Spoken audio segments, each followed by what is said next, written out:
وہابیوں نے جو کچھ ہو رہی ہے نا ویسے ہو صحیح رہی ہے. ابھی دیکھیں وہ بیچارہ فوت ہوا ہے عامر لیاقت حسین رحمہ اللہ تعالی. کیا ذلیل حرکتیں کر رہے ہیں یہ لوگ. بنو امیہ کی غلامی کرنے کی وجہ سے یہ لوگ جو ہے نا وہ اس بندے کے خلاف ہوئے ہیں اور اس کی پرانی ویڈیوز اٹھا کے ٹھیک ہے اس کے خلاف ایک ہنگامہ انہوں نے یوٹیوب کے اوپر کھڑا کر دیا کہ وہ تو یہ کہتا تھا. ڈاکٹر عامر لیاقت نے مختلف ٹی وی چینلز کے ذریعے بہت شہرت پائی، لیکن اگر آپ ان کی زندگی پہ نگاہ دوڑائیں گے تو وہ شرک کی دعوت دینے والے رہے، وہ یا علی مدد کہنے والے، وہ غیر اللہ کی پکار پر ایمان رکھنے والے، اور وہی قبر پرستوں والے عقائد. صحابہ کی گستاخی کے بھی ان کے کئی کلپ موجود ہیں جس سے ان کا رجوع ثابت نہیں ہے، بلکہ پوری بنو امیہ کے خلاف جو اس نے زبان دراز کی، بلکہ پوری بنو امیہ کے خلاف جو اس نے زبان دراز کی، بلکہ پوری بنو امیہ کے خلاف جو اس نے زبان دراز کی. جو عقیدہ توحید کے مسئلے پر فیل ہو اس کی وفات پر مغفرت کی دعاؤں کی پوسٹیں اور لوگوں سے یہ طلب کرنا کہ اس کے لیے دعا کی جائے، کسی اہل شرک کے لیے مغفرت کی دعا نہیں کی جا سکتی. مغفرت کی دعا کس کے لیے ہوگی؟ اہل توحید کے لیے. کسی مشرک کے لیے مغفرت کی دعا نہیں ہوگی. بھئی اس نے اس کے اوپر معافی مانگ لی. اتنی موٹی اس نے کتاب لکھی ہے سیدہ عائشہ کے مقدمے کے اوپر، وہ اس کی ویڈیوز میں ریکارڈڈ ہے. سیدہ عائشہ سلام اللہ علیہا کی قبر کے پاس بیٹھ کے اس نے اس کے کچھ اوراق لکھے ہیں جس میں اس نے معافی نامہ اپنا لکھا ہے. ناظرین محترم، میری کتاب ہے مقدمہ ام المومنین سیدہ عائشہ صدیقہ رضی اللہ تعالی عنہ. میں اس کتاب کا ایک ایسا ورق آپ کے سامنے کھولنے جا رہا ہوں جو میں نے حضرت عائشہ صدیقہ رضی اللہ تعالی عنہ کے قدموں میں بیٹھ کے لکھا. یعنی ان کی قبر اطہر کے پاس میں نے اجازت لی سعودی حکومت سے 15 سے 20 منٹ کی، اور یہ 15 منٹ میں نے لکھا جو اس کتاب میں شامل ہے. میں وہ آپ کو پڑھ کر سنانا چاہتا ہوں. امی جان، بے غرض آپ کی ذات ہے، میری نہیں. سو میں آپ سے ملتجی ہوں اور اپنی غرض بیان کرنا چاہتا ہوں کہ میرے نامہ اعمال میں سیاہکاریوں، بدکاریوں اور غلاظتوں کے ڈھیر کے سوا کچھ نہیں. بس اس کیچڑ جیسے وجود میں حب عائشہ صدیقہ رضی اللہ تعالی عنہ کا ایک کمل کھلا ہے جو کہ کتابی شکل میں موجود ہے. اسے قبول کر کے میری اللہ کے رسول صلی اللہ علیہ وآلہ وسلم سے سفارش ضرور فرما دیجیے گا. امی جان، آپ میرا ذمہ لے لیجیے، کیونکہ میرے ذمہ تو جو کچھ تھا میں نے اسے نہیں نبھایا. میں نے اپنے کسی عہد کو پورا نہیں کیا، مگر آپ تو ان کی حیات پاک کی رفیقہ ہیں جو عہد پورے کرنے والوں میں سے ہیں، جنہوں نے شب ہجرت بھی امانتوں کا خیال رکھا. اور کچھ یوں ہوا کہ لوگوں کی امانتیں علی المرتضیٰ رضی اللہ تعالی عنہ نے سنبھالی، اور اللہ کی امانت یعنی محمد مصطفیٰ صلی اللہ علیہ وآلہ وسلم کو آپ کے بابا جان حفاظت میں لے کر نکلے. میرا لباس حیات تار تار ہے، سفارش کے دھاگوں سے اسے رفو کرا دیجیے گا. امی جان، ایک مرتبہ پھر معافی مانگتا ہوں ان سب کی جانب سے جنہوں نے آپ کو نہیں سمجھا، اور ان کی جانب سے بھی جو آپ کی محبت کے دعوے دار تو ہیں لیکن آپ کے مرتبے کو عورت کے ترازو میں تول کر اعزاز ام المومنین کی رفعت تک پہنچ ہی نہیں پاتے، اور زبان کی لرزشوں پر آپ سے ٹھیک طرح معافی بھی نہیں مانگ پاتے. امی جان، اجازت دیجیے. آج شعبان المعظم 1439 ہجری کی 7 تاریخ ہے. شعبانی کا مہینہ تھا اور جنت البقیع کی وہی رات تھی جس نے آپ کے سبب ہم تک شب برات پہنچا دی. اور کیوں نہ پہنچتی کہ جو آیات برات کا تاج پہنے ہو اسی کو شب برات کی خبر دینا زیب دیتا ہے. تو پھر میری بھی برات ہو، میری بھی برات ہو، میری بھی برات ہو. آپ کا غلام عامر لیاقت حسین 7 شعبان المعظم 1439 ہجری، احاطہ جنت البقیع، گنبد خضرا کے سامنے. شکریہ. اور اس کے بعد خلفۂ راشدین کے حوالے سے بھی اس نے سب کچھ کلیئر کیا اپنے ویڈیوز کے اندر. بڑھ کر رحم فرمانے والے، اے گناہوں کو بخشنے والے، آج سب سے پہلے میں اپنی زبان کی لغزشوں اور کوتاہیوں سے توبہ کرتا ہوں. مجھ سے شان صحابہ میں جو بھی گستاخی ہوئی ہو یا شیخین کریمین کی ذات کے بارے میں کوئی بے ادبی ہوئی ہو، اور اے میرے رب یقیناً ہوئی ہے اور میں کھلے دل سے تسلیم کرتا ہوں، اور اے اللہ تیری ہی طرف رجوع کرتا ہوں، اور میں کسی خجالت اور شرمندگی کے بغیر اے میرے رب صدق دل اور خلوص نیت کے ساتھ توبہ کرتا ہوں. اے اللہ مجھے معاف فرما دے، اے اللہ مجھے معاف فرما دے، اے اللہ مجھے معاف فرما دے. اور آئندہ کے لیے ناموس الوہیت، ناموس رسالت، ناموس اہل بیت، ناموس صحابہ، ناموس خلفائے راشدین کا سب سے بڑا محافظ اور سپاہی بنا دے، ختم نبوت کا سپاہی بنا دے پروردگار۔ اور اے اللہ اسی طرح ہماری زبان سے جو ماضی کی زندگی میں کفریات نکلی ہو، آج ہم سب اس سے رجوع کرتے ہیں اور اپنے ایمان کی تجدید کرتے ہیں۔ اور اے اللہ سب سے پہلے میں اپنے ایمان کی تجدید کرتا ہوں اور کلمہ پڑھتا ہوں، لا الہ الا اللہ محمد الرسول اللہ۔ بیچ میں ایک پیریڈ آیا تھا، لیکن ظاہر ہے وہ تو ہو جاتا ہے، لوگ ایتھیسٹ ہو جاتے ہیں یار، یعنی صحابہ کا کوئی گستاخ ہو گیا یہ بڑی چیز ہے کہ ایک بندہ منکرین خدا میں شامل ہو گیا تو وہ بڑی چیز ہے، اس کے بعد کوئی توبہ کر لیتا ہے تو پرانی زندگی کے اوپر اس کو آپ کیسے آر دلا سکتے ہیں؟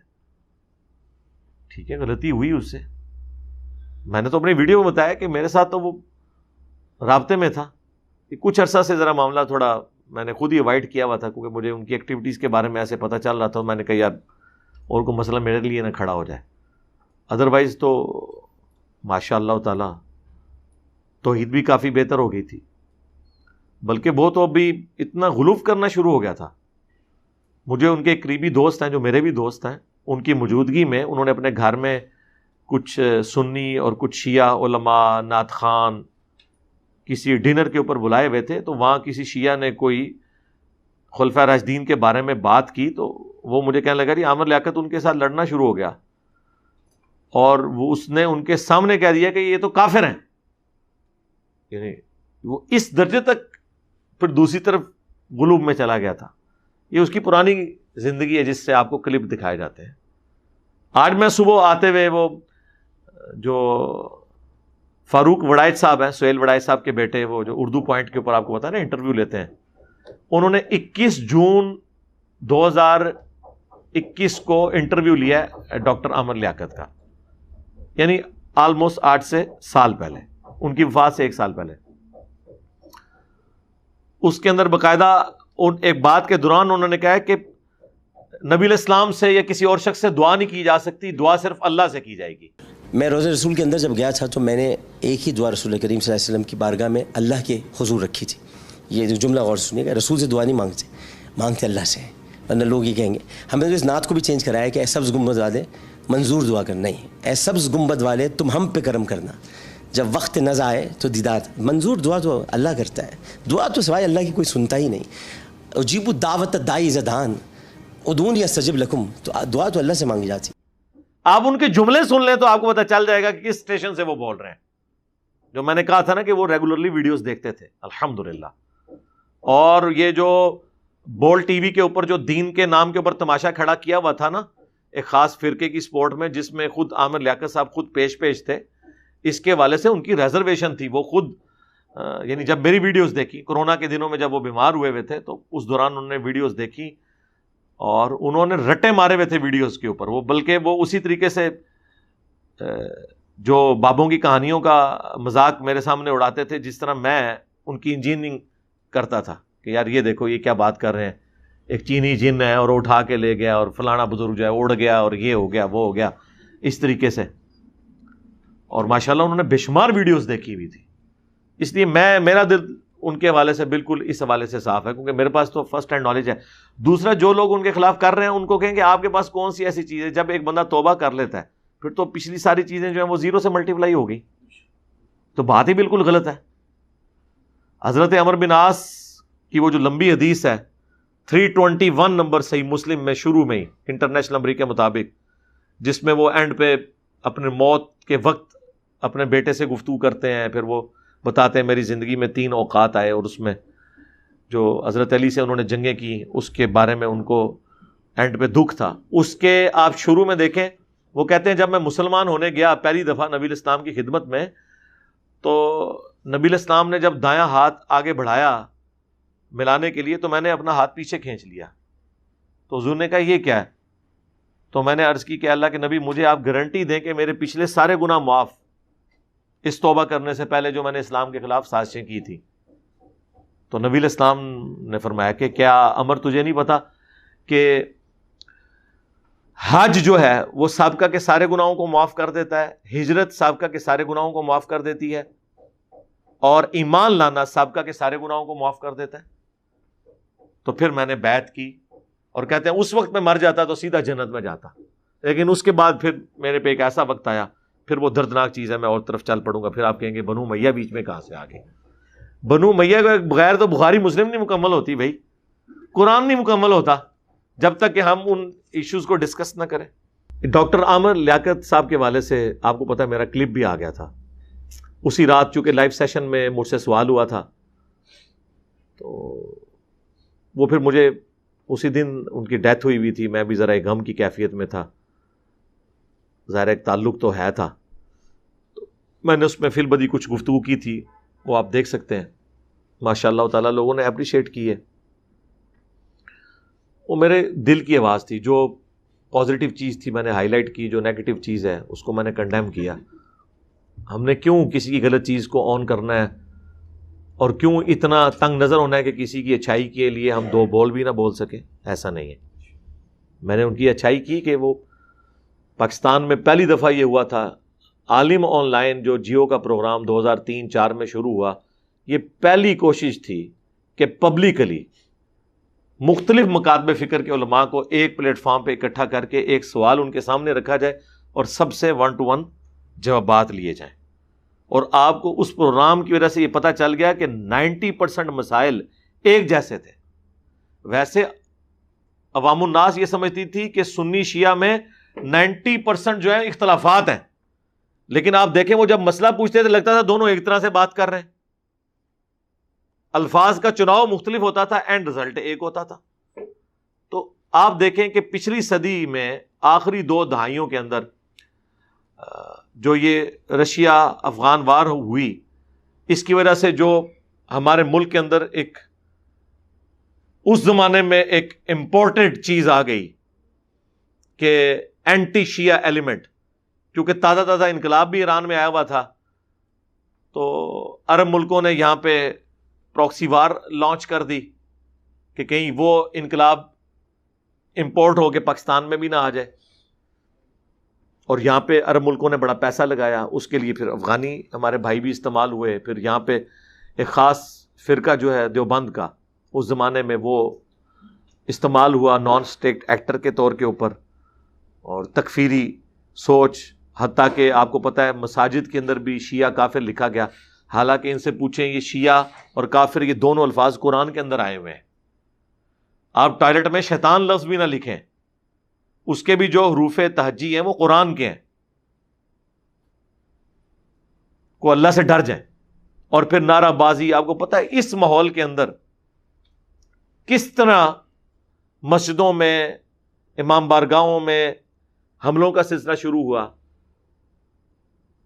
اس پورے سینیریو میں دیکھیں۔ اور پھر اس زمانے میں پی ٹی وی بھی یہ کوشش نہیں کر سکا تھا، یہ جب پرائیویٹ چینلز لانچ ہوئے، یہ پرویز مشرف صاحب کی ہزاروں غلطیاں اپنی جگہ پہ، لیکن یہ جو ان کو کریڈٹ جاتا ہے کہ انہوں نے پرائیویٹ چینلز کو اجازت دی، اگرچہ اس کے سب سے بڑے افیکٹو وہ خود بنے، ان کی حکومت گری اس وجہ سے تھی کہ اس وقت اتنے پرائیویٹ چینلز تھے، اور وکلاء کی تحریک جو ہے وہ اس میں بوسٹ ہوا، ریئل ٹائم وہ پوری آپ کو پتہ ہے موومنٹ جو تھی اس کی ٹی وی پہ خبریں چل رہی ہوتی تھی۔ لیکن یہ جو پروگرام تھا اس نے تمام مکاتب فکر کو ایک جگہ بٹھایا، اور اس کے بعد ٹرینڈ سیٹ ہوا، معاملات آگے چل پڑے۔ رمضان کی نشریات کبھی کسی نے شوق سے اس طرح دیکھی نہیں تھی، انہوں نے شروع کی، لیکن بعد میں وہ جو بےہودگی والا ایلیمنٹ جو آ گیا، چاہے انہوں نے کیا یا فہد مصطفیٰ نے یا باقی لوگ جو کرتے رہے، وہ ایک الگ چیز ہے۔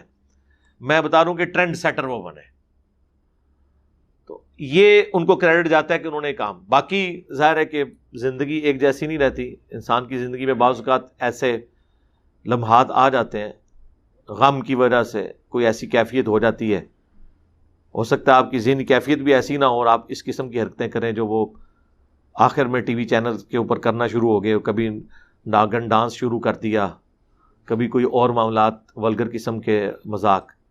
ان چیزوں سے باقی لوگوں کو بھی عبرت حاصل کرنی چاہیے، اور صرف یہ ان کے ساتھ نہیں ہو رہا، میں نام لیے بغیر کہتا ہوں کہ آپ کے ملک میں کئی علماء ایسے ہیں جن کی بڑی عزت تھی، اور اپنی زندگی میں انہوں نے کتنا عروج دیکھا ہے، اور ابھی مرنے سے پہلے آپ دیکھ رہے ہیں کہ لوگ ان کے بارے میں کیا کیا باتیں کر رہے ہیں۔ اسی لیے ہم شروع سے کہتے ہیں کہ 3 فتنوں سے بچ کے رہنا ہے: عورت، شہرت اور دولت۔ جو یہ بچ گیا وہ بچ گیا. اس کے اوپر میری الگ سے ویڈیوز ریکارڈڈ ہے. اور انہی 3 میں کوئی نہ کوئی بندہ گرفتار ہو جاتا ہے. تو عامر لیاقت صاحب کے ساتھ جو کچھ ایشو ہوا، اہل حدیث کی کوئی اوقات ہی نہیں تھی سب کانٹیننٹ میں. یہ تھوڑی نیکی تھی عامر لیاقت حسین صاحب کی رحمہ اللہ تعالیٰ کہ اس نے لا کے اہل حدیث کے مولویوں کو بریلوی، دیوبندی اور شیعہ کے ساتھ سٹیج پہ بٹھایا جو آٹے میں نمک بھی نہیں ہے. یعنی یہ فرقہ ہے ہی نہیں سمجھ لیں دنیا میں اپنی تعداد کے اعتبار سے دیکھا جائے. کیا یہ اس قابل ہے کہ جن کی تعداد کروڑوں کے اندر ہے ان کے ساتھ لا کے ان کے عالم کو پیرلل میں بٹھایا جائے؟ یہ تو اسی طریقے سے ہے کہ بھوٹان والے آج ٹیم بنائے اور وہ آسٹریلیا والوں کو رابطہ کریں کہ جی ہم نے آپ کے ساتھ جو ہے نا ورلڈ کپ میں کھیلنا ہے. اس طرح تو نہیں ہوتا. فٹ بال میں بھی آپ کو پتا ہے کوالیفائنگ میچز ہوتے ہیں، اس کے بعد چند ٹیمیں سلیکٹ ہوتی ہیں جو ورلڈ کپ کھیلتی ہیں، ڈائریکٹ نہیں جا سکتی. تو یہ اہل حدیث تو کوالیفائی نہیں کرتے تھے، لیکن اس نے دیکھیں عزت دی، ان کو بٹھایا، بڑے اچھے طریقے سے ڈیل کیا. بعض اوقات تھوڑا بہت غلوب بھی ہوا، ظاہر ہے اس کی وجہ یہ تھی کہ وہ تھوڑی بریلویت کی طرف مائل تھے. وہ میں نے آپ کو بتایا بعد میں وقت کے ساتھ ان کو احساس ہو گیا کہ یہ ساری کہانیاں کراتے ہیں. ٹھیک ہے، تو وہ ایک الگ چیز. مجھے تو ریزرویشن ہے کہ جنید جمشید صاحب کے ساتھ بھی جو کچھ کیا انہوں نے غلط تھا. اللہ تعالیٰ معاف کرے ان کو اور قیامت والے دن ان کو آپس میں راضی کر دے. ہماری تو دعا ہے. لیکن اب ایک بندہ دنیا سے چلا گیا ہے اور وابیوں کے مولوی جو ہے وہ ٹویٹس کر رہے ہیں، ویڈیوز بنا رہے ہیں کہ جی اس کے لیے دعائے مغفرت نہیں کرنی، یہ اللہ کا گستاخ ہے، رسول کا گستاخ ہے اور صحابہ کا گستاخ ہے. جناب اللہ کے فضل سے بلکہ اللہ کے غضب سے یہ تینوں فتوے کروڑوں لوگ اہل حدیثوں کے اوپر بھی لگاتے ہیں. کیا کروڑوں بریلوی اہل حدیث کو عاشق رسول مانتے ہیں؟ تو پھر تو بریلویوں کو بھی اناؤنسمنٹ کرنی چاہیے کہ کسی اہل حدیث کا جنازہ نہ پڑھا جائے. کیا شیعہ جو ہے وہ اہل حدیث کو عاشق رسول مانتے ہیں؟ کیا دیوبندی ان کو عاشق رسول مانتے ہیں؟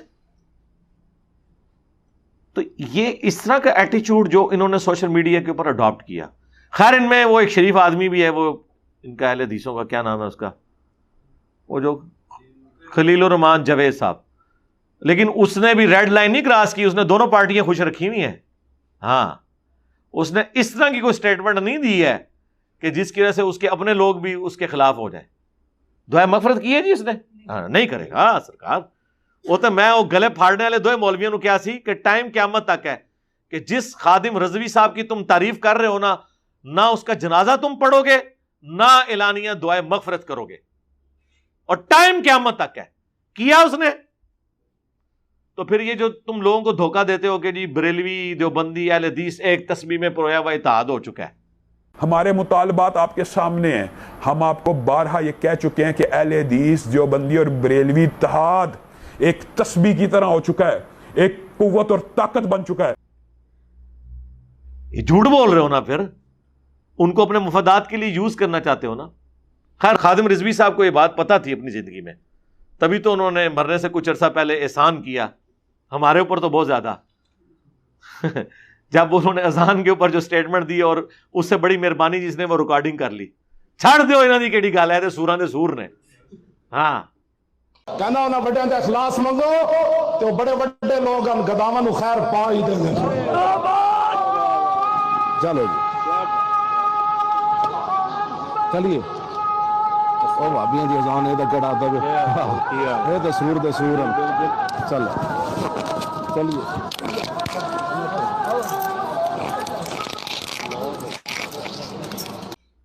یعنی جس طرح سور پلید ہے نا، سور یعنی خنزیر پلید ہے جانوروں میں، تو سوروں کے اندر سب سے بڑا اگر سور کوئی ہو سکتا ہے تو یہ وابی ہے. اور وابی انہوں نے دیوبند اور اہل حدیث کو کامن کہا، کیونکہ مسجد وہ دیوبندیوں کے پاس ہے، بادشاہی مسجد، جس کی اذان کی آواز وہاں پہ آ رہی تھی. اور تو کوئی نہیں، اتنی بڑی بات نہیں ہے. اعلیٰ حضرت نے تو اس سے بڑی بات ارشاد فرمائی ہے احکام شریعت میں کہ دیوبندی، وہابی، اہل حدیث، شیعہ اور قادیانی کافروں کو بھی ساتھ ذکر کر کے کہا کہ یہ 1,00,000 دفعہ بھی اللہ کا نام لیں تو ذبیحہ حرام اور مردار ہی رہے گا. اور یہ سب کے سب مرتد ہیں، یعنی اسلام چھوڑ گئے. یعنی کیا؟ واجب القتل. البتہ یہود و نصارہ کا ذبیحہ حلال ہے.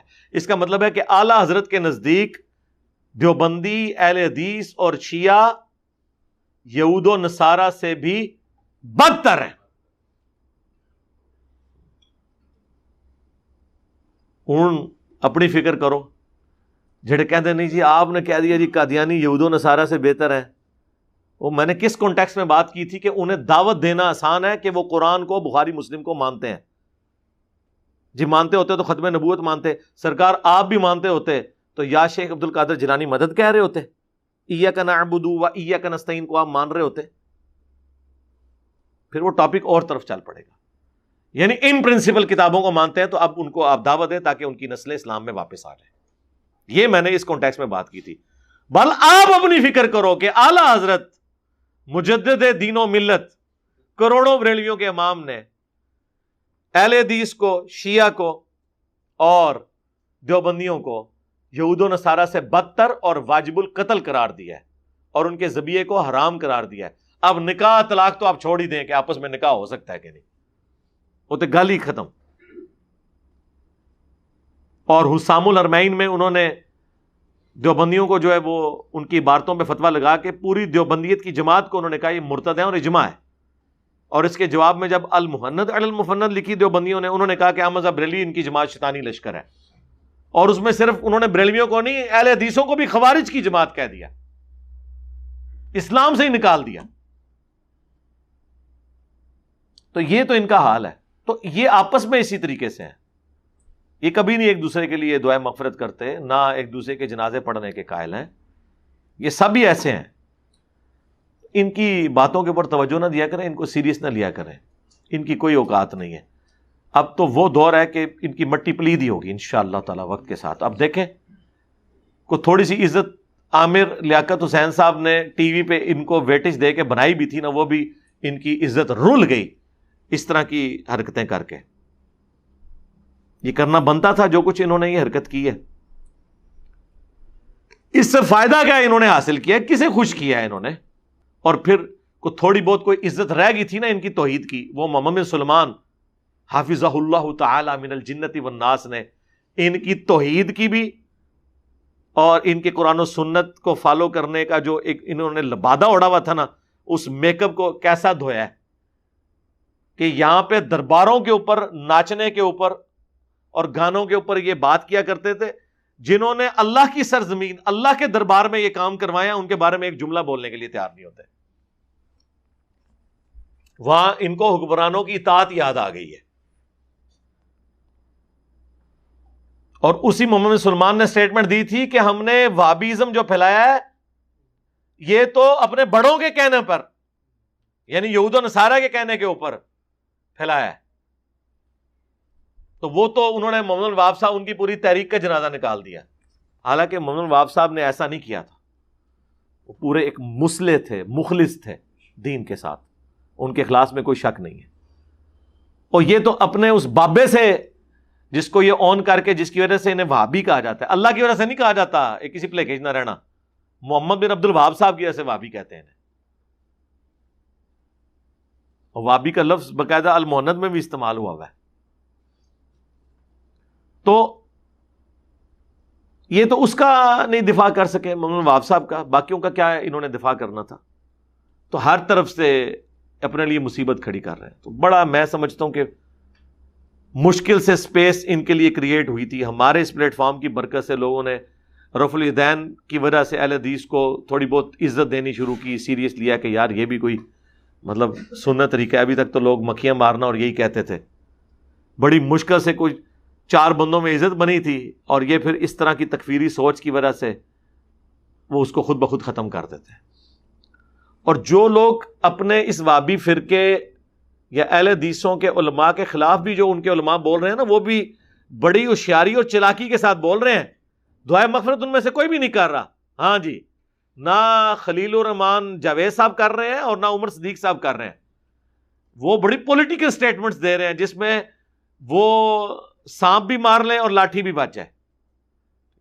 لیکن وہ آپ سادہ لوگوں کو تو نہیں پتا چلے گا. آپ کہیں گے نہیں انہوں نے تو کہہ دیا ایسا نہیں کرنا چاہیے. اگے بھی ٹورو نا، دعا بھی کرنا، کہنا رحمہ اللہ. ٹھیک ہے، وہ اے تے وہ پارٹی ہے جڑی یزید نو رحمت اللہ علیہ کہندی ہے. ہاں وہاں نہیں یاد آتا کہ وہ صحابہ کا قاتل ہے, اہل بیت کا قاتل ہے. اس نے تو چند ایک باتیں کی, ان سے بھی رجوع کر لیا, اور ریٹن میں رجوع کیا, ویڈیو میں آ کے رجوع کیا, ویڈیو ریکارڈڈ موجود ہے, پھر بھی ان کا غصہ نہیں ٹھنڈا ہو رہا. اور میں اس کو آپ کو اس کی اصلی وجہ بتاتا ہوں. بیسیکلی جو بندہ بھی بنو امیہ کے خلاف بولتا ہے نا, اور اہل بیت کے دفاع میں, اہل حدیث کو وہ برا رکھتا ہے, کبھی اس کے اوپر توحید کا بلیم لگا دیں گے, کبھی گستاخ رسول کا, کبھی گستاخ صحابہ کا. اصل وٹ وچ کوئی اور ہوندا ہے, ہاں گل وچ کوئی اور ہوندی ہے. بنو امیہ کے ریال یہ حلال کر رہے ہوتے ہیں. یہ ہمیشہ انہوں نے تاریخ اسلام میں یہی کیا ہے. اس لیے میں کہتا ہوں کہ بنی اسرائیل کو بچڑے کی محبت پلا دی گئی تھی, جو اللہ نے فرمایا قرآن میں. وہابیوں کو بنو امیہ کی محبت پلا دی گئی ہے. اور بنو امیہ سے مراد میں انہی لوگوں کو لے رہا ہوں جنہوں نے اہل بیت کے ساتھ ظلم کیا ہے. نعوذ باللہ, اس سے مراد سیدنا عثمان غنی رضی اللہ تعالیٰ عنہ وعلیہ السلام, یا حضرت عمر ابن عبدالعزیز رضی اللہ تعالیٰ عنہ وعلیہ السلام ورحمہ اللہ تعالیٰ نہیں ہے. ان کو ہم آل فرعون میں موسیٰ مانتے ہیں.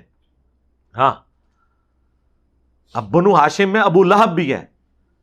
تو اگر اس کی وجہ سے ہم ایسے ہاشمیوں کو کنڈیم کریں کہ جو اسلام دشمن تھے, تو اس کا یہ مطلب نہیں کہ نعوذ باللہ ہم نبی الاسلام کو کنڈیم کر رہے ہیں.